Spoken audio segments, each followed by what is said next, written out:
दादा देवराज की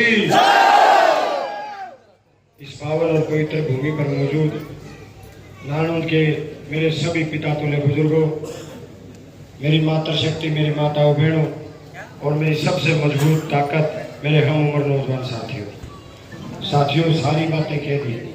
हमारे चाचा ने हमारे गांव की तरफ तो जोड़ी करके मांग ली। जो बात रणदीप ने कहनी थी, जो मन ने कहनी थी, वो रणदीप जी ने आदरणीय मेरे चाचा जसपाल सिद्धू जी ने कह दी। बात तो सारी यही है भाई, लेकिन दो बात सिर्फ इतनी सीखूंगा भाई। मैं आज नानौद की इस पावन पवित्र भूमि पर न्याय में केवल अपने लिए नहीं मांगने आया, न्याय में मांगने आया हूँ जिस बीजेपी का राज में अपने 750 दादे ताऊ चाचे भाइयों ने किसानों ने शहादत दे दी और किसी भी बीजेपी के नेता ने उस सरकार ने उनको कभी सम्मान देने तक की नहीं सोची। मैं उन किसानों के लिए नानौद से न्याय मांगने आया हूँ साथियों। मैं अपनी मेहनत के लिए नहीं बल्कि उन पहलवान बेटियों के लिए न्याय मांगने आया हूँ आपके बीच में, जिन्होंने अपनी बचपन से लेकर अपनी जवानी उस खेल को नौछावर कर दी। और जब दिल्ली की सड़कों पर उनको घसीटा जा रहा था तो ये बीजेपी हंसते थे और हमारी को बेटियां जिन्होंने पूरी दुनिया में हरियाणा का डंका बजाया, उनको सड़कों पे घसीटा था, जिंदगी से घसीटा जा रहा था साथियों। मैं उन बेटियों के लिए आपसे न्याय मांगने आया।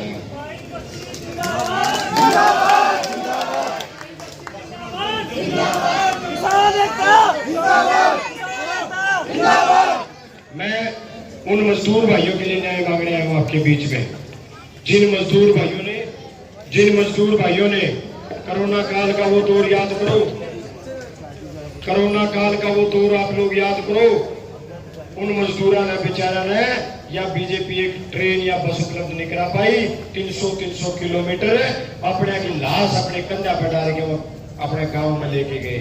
ये मैं उन मजदूरों के लिए आपसे न्याय मांगने आया हूँ साथियों। भाइयों, छोटी सी बात है, चुनाव आ रहा है और चुनाव में अलग अलग पार्टियों से लोग चुनाव लड़ते हैं। आज बीजेपी कांग्रेस से चुनाव लड़ने लग रहे। बीजेपी ने कैप्टन अभिमन्यु जी जो अपने व्रत रखे हैं, व्रत के देख रखे हैं, वो चुनाव लड़ने लग रहे। और कांग्रेस से गरीब किसान का बेटा गया, यो गरीब किसान का बेटा चुनाव लड़ने लग रहा है।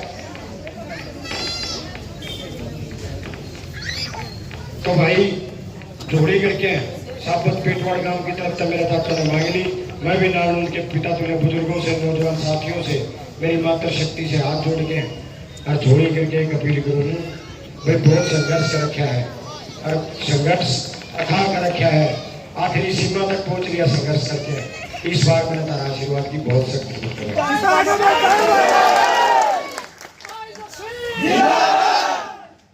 मैं दो आदमियों को मानता हूँ भगवान की बात। एक शहीद भगत सिंह को मानता हूँ और शहीद भगत सिंह की देन है, जिस शहीद भगत सिंह की वजह से आज हम गुलामी की नहीं आजादी की जिंदगी जीते हैं। वही शहीद भगत सिंह थे जिन्होंने हंसते हुए फांसी का फंदा चूमा और उस फंदा को जब चूमा तो करोड़ों नौजवानों में क्रांति की एक मशाल जली और देश आजाद हुआ।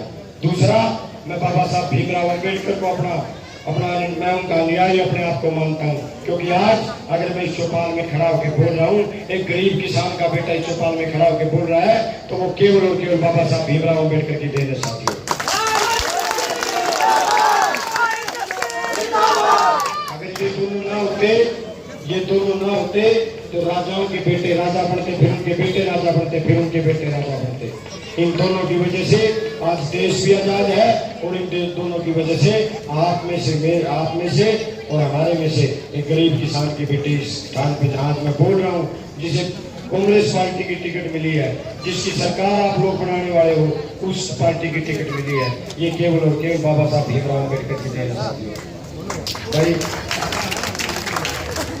ज्यादा कुछ नहीं कहना चाहता, सारी बातें कह दी। मैं भी बीच में आप लोगों को बहुत ज्यादा इंतजार करते हुए नानौद गांव से अपील कर ली थी, नानौद गांव से अपील कर ली और सभी से प्रार्थना है भाई 5 तारीख में वोट पड़ेंगे।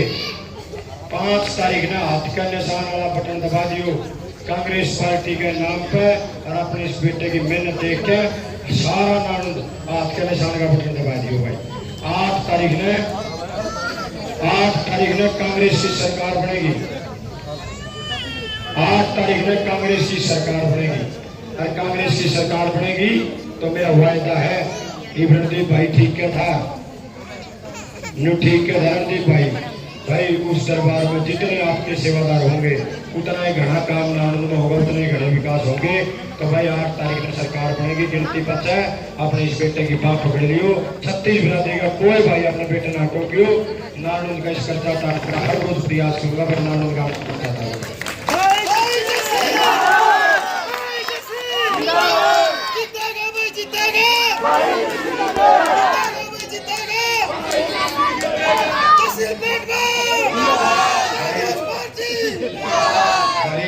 किसान सम्मेलन की तरफ से, किसान संगठन की तरफ से ज्ञापन है सिद्धू भाई ने दिया है।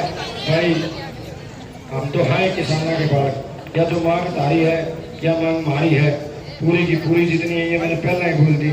और भाई कांग्रेस पार्टी ने तो पहली बार ऐसा काम किया है अपने मैनिफेस्टो में एमएसपी की लीगल गारंटी और कर्मचारियों की सबसे बड़ी मांग हुआ ओपीएस को भी शामिल कर लिया। भाई ये बहुत बड़ी मांग है कांग्रेस पार्टी ने जो मैनिफेस्टो में